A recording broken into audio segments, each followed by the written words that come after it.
Assalamualaikum warahmatullahi wabarakatuh. Kali ini saya akan menceritakan sebuah film yang berasal dari desa Konoha. Film ini mengisahkan tentang seorang anak yang durhaka kepada orang tuanya dengan menjadi pembantu yang tidak tahu diri. Mari kita saksikan filmnya. Intro.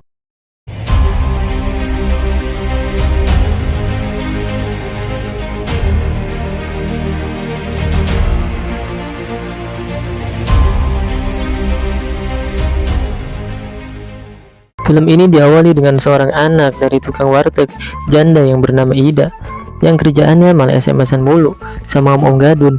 Lalu ibunya menyuruhnya untuk mencuci piring, tapi dengan mulut merconnya Ida dengan sengaja menjatuhkan piringnya. Lalu gumprang, pecah air ketuban, pecah piringnya. Setelah pertarungan antara Lord dan Minion, Ida pun dipanggil oleh Kim Chil yang baru diantar oleh om Gadun untuk pergi ke kosannya. Pesan ya.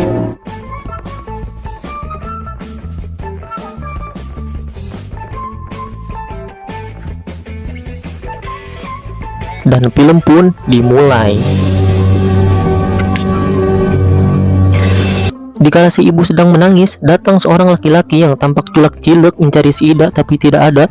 Lalu ia pun dengan terpaksa memesan nasi dengan telur saja. Dengan tekad bulat dari seorang shinobi Konoha, ia pun rela menunggu Ida sampai larut malam. Tok, belum balik. Nanti dicariin bos kamu, marah deh dia. Emang apa sih nggak boleh? Lalu Ida pun datang dengan muka poporongosnya dan ia pun berkata, "Ngapain lo kesini? Buset dah. Lalu si laki-laki yang bernama Tito tersebut menawarkan ke si Ida untuk menjadi pemandu lagu, maksudnya pembantu di rumah Pak Wahyu. Di sela-sela itu pun Tito mendapat panggilan telepon dari Pak Wahyu, yang dimana ia membicarakan soal mobil yang ingin dibeli oleh Pak Wahyu. Ida pun yang mendengar percakapan tersebut langsung terkena hayalan Mugen Tsukuyomi dari Madara. Dia sekarang jadi orang kaya, sekarang bukan gadis miskin lagi. Ini mobil Ida seneng banget. Di sela-sela Ida yang sedang terkena Mugen Tsukuyomi, ia pun disadarkan oleh ibunya. Ia pun terkaget dan terheran-heran, ternyata ia sedang berada dalam hayalan, bukan di dunia nyata. Dikarenakan sudah larut malam dan tidak membuahkan hasil, Tito pun bergegas pamit. Ya udah, aku pamit. Bu, pulang Bu. Assalamualaikum. Lalu scene pun berganti dengan Ida yang sedang merapikan baju karena ingin berangkat menjadi pembantu, dikarenakan sudah bosan menjadi tukang warteg. Padahal kalau dibanding-banding enakan juga usaha sendiri. Minggir gak? Minggir.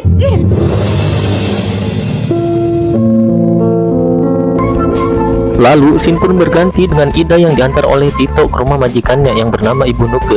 Tidak banyak basa-basi, Ida pun langsung diterima kerja.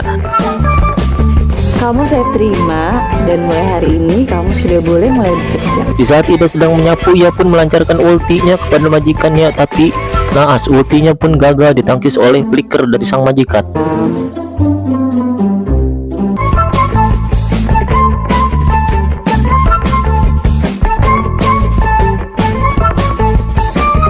Dikala malam menjelang, Tito pun berdoa memohon jodoh kepada Tuhannya. Ia menginginkan jodoh yang menerima dia apa adanya, kalau bisa yang seperti Ida. Aduh, Tito. Buat apa lu ngarepin anak doraka kos gitu? Kalau bisa jodohku yang secantik Ida. Tolol gitu. Tolol banget. Lalu tiba-tiba terdengar suara langkah kaki yang ternyata Ida sedang mengendap-endap ingin memasuki kamar majikannya untuk melakukan ibadah. Tapi usahanya itu digagalkan dengan skill 2 martis dari si Tito.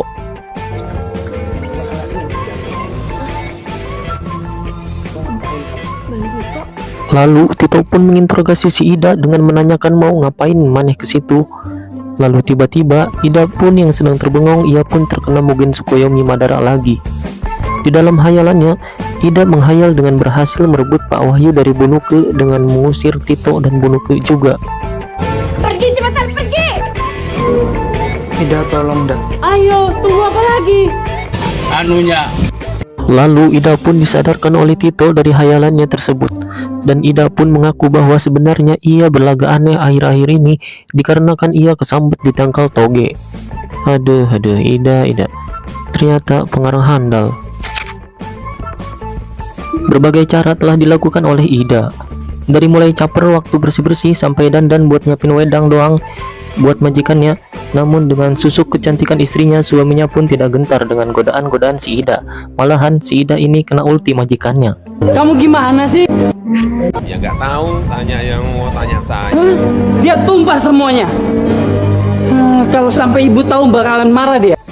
Keesokan harinya, ketika Tito menceritakan bahwa si Ida telah berubah menjadi anak yang baik hati dan tidak sombong, sontak ibunya pun kaget tidak percaya dengan perubahan si Ida. Lalu saking penasarannya, ibu si Ida ini sepik-sepik membawakan makanan untuk si Ida karena ingin tahu kelakuan si Ida sekarang.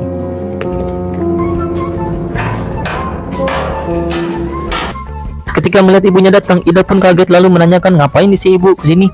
Lalu ibunya menjawab, Ibu bawain rendang jengkol kesenangan kamu, kan kamu suka banget. Ida pun membuang rendang jengkol tersebut ke tong sampah. Lalu seketika rendang jengkol itu pun berubah menjadi, Iya iyalah dia. Ngapain sih bawa sumur jengkol segala? Bikin malu aja. ini gue yang error apa emang tong sampahnya yang ajaib? Rendang jengkol berubah jadi semur jengkol. Anjir. Ibu pulang dan jangan kesini lagi. Bikin malu aja. Pulang cepetan. Ketika majikannya datang, Ida pun langsung overacting dengan berlagak sok baik pada ibunya di depan majikannya. Lalu ibunya pun diajak masuk oleh majikannya. Setelah mereview rumah si majikan, ibunya pun diantar oleh si Tito yang jelas ke rumahnya, bukan ke tempat mangkal wanita kupu-kupu malam. Lalu di saat malam itu juga, Ida melancarkan serangannya dengan menaburkan bubuk mesio bubuk obat tidur ke dalam tehnya Ibu Nuke. Dan saat Ibu Nuke mengantuk karena pasif dari serangan tadi Ida pun mengendap-endap keluar untuk mengambil ular, tapi alhasil pahlawan kebenaran datang menggagalkan rencananya. Sekarang aku tanya sama kamu, kenapa kamu punya karung yang isinya ular kayak begini? Ya nggak tahu, tanya yang mau tanya saya. Di sini nih, gue sebagai orang yang ngedit video ini pun kebingungan sampai gak bisa tidur. Gimana enggak coba rencana ular tersebut gue nyari-nyari kagak ada coy. Gue puter-puter ulang videonya berkali-kali pun gue nggak nemu scene dimana Ida nyiapin ularnya. Jadi ya tiba-tiba aja gitu, spontan. Apa jangan-jangan ini akan menjadi sebuah misteri? Jadi dimanakah potongan video Ida yang menyiapkan ularnya? Iya. Lanjut, lagi-lagi si Ida berulah dengan mengaku bahwa semenjak sholat ia memiliki indera keenam, yang berdasarkan penglihatan dia ular tersebut adalah ular guna-guna. Ini sutradaranya bikin naik darah anjir. Ya kalau emang ular guna-guna kenapa dikarungin anjir? Bener-bener di luar galaksi. Emangnya lu kira lu Raiki Mochi? Tolong. Paginya Tito pergi ke rumah si Ida lalu menanyakan kenapa warungnya tertutup. Ya kalau kebuka berarti lagi diobral toh. Ternyata ibu Ida tutup warung dikarenakan lemas tak bertenaga. Karena mungkin belum ada yang ngecas. Ayolah toh, ngerti dikit lah lu. Lagi-lagi dan lagi-lagi ini laki-laki lemes bedah mulutnya. Setiap apa yang dilihat dia dari si Ida langsung aja gitu diceritain. Ya kalian tahu sendirilah dia nyeritain apa. Ida sekarang punya indera keenam, Bu. Apa lu ngeliatin gue, emang gue tipi? Ya bener bet, dia nyeritain bahwa si Ida sekarang mendapatkan mata Rinnegan yang mana mata tersebut bisa melihat hal-hal yang akan terjadi. Akhirnya setelah sekian kali percobaan, Ida pun berhasil memikat Pak Wahyu dengan bubuk-bubuk sagon yang membuat Pak Wahyu naik hormon.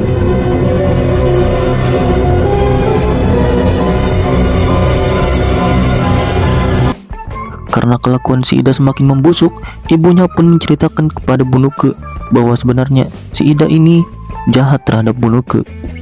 Tidak puas dengan iPhone XR dan perhiasan-perhiasan yang telah diberikan oleh Pak Wahyu, Ida pun meminta agar dinikahi. Sontak Pak Wahyu pun menolak.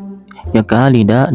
Dengan jiwa kekeh si Ida pun mengancam bahwa satu-satunya cara agar ia dinikahi ialah dengan cara mensutdown Ibu Nuke. Kamu kan tahu aku udah punya istri. Supaya kamu nikahin aku, Nuke harus mati. Ida yang greget dengan Ibu Nuke, ia pun melancarkan serangannya dengan memasukkan betadine yang berlambangkan tengkorak ke dalam minumannya Ibu Nuke. Namun sayang, lagi-lagi Tito memergokinya dan Ida pun kabur ke kamarnya dengan merobek sedikit bajunya dan mencompang-camping rambut gimbalnya. Cara itu dilakukan oleh Ida untuk memfitnah si Tito agar tersangka beralih kepada si Tito. Bener-bener ini anak buah Dakjal. Tidak perlu bukti banyak, Tito pun langsung diringkus oleh polisi dan dibawa ke sel. Lalu Ibu Nuke yang mencari Pak Wahyu entah kemana, ia pun pulang ke rumah. Lalu tiba-tiba ia memergoki suaminya yang ingin melakukan senam kasur dengan si Ida. Bukannya kerja, malah main kuda-kudaan sama pembantu. Astagfirullah, yuk sadar diri lu yuk. Lu jaya karena bapak istri lu yang punya perusahaannya. Lantas Ibu Nuke pun mengusir dua manusia bejat tadi yang sudah menyakiti hatinya. Menyesal dengan perbuatan kepada si Tito, Ibu Nuke pun menjenguknya, lalu ia pun percaya bahwa si Ida memang benar orang jahat. Ternyata itu semua cuma kedok kan? Tak sampai di situ saja, lagi-lagi kita dibuat penasaran dengan Ida yang telah membuat kunci cloningannya yang entah kapan dia buatnya. Untung aku udah buat kunci duplikat rumah ini. Dan saat itu pula Ida akan melancarkan serangannya kepada Ibu Nuke yang tengah beres sholat duha malam-malam. Coba kalian denger deh, ini kan doa habis sholat duha kan? Jika rezekiku masih di atas langit, maka turunkanlah. Dan jika rezekiku ada di dalam bumi, maka keluarkanlah. Yap, tidak usah berlama-lama, Ida yang pengen melancarkan serangannya dengan menggunakan sebotol air bening yang bisa membuat kulit seseorang melepuh. Ida pun melancarkan serangannya. Tapi naas, senjata makan muka, senjata makan tuan.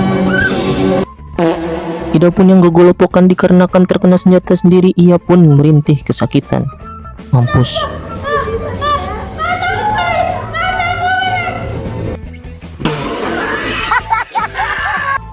Kini Ida telah disutun, hanya bisa berbaring di kasur rumah sakit. Tapi lagi-lagi kita dibuat kesal oleh Ida.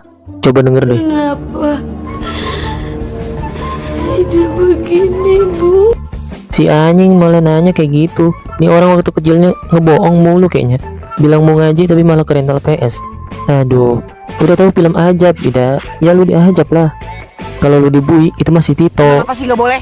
Sombong amat. Lalu datang seorang dokter yang kelihatannya gugup terus nginget-nginget teks dialog. Ia pun mengajak bicara ibunya Ida di luar. Ternyata dokter tersebut memberitahukan bahwa umur Ida sudah tinggal menunggu bansos. Menunggu waktunya tiba maksudnya. Putri ibu hanya tinggal menunggu waktu.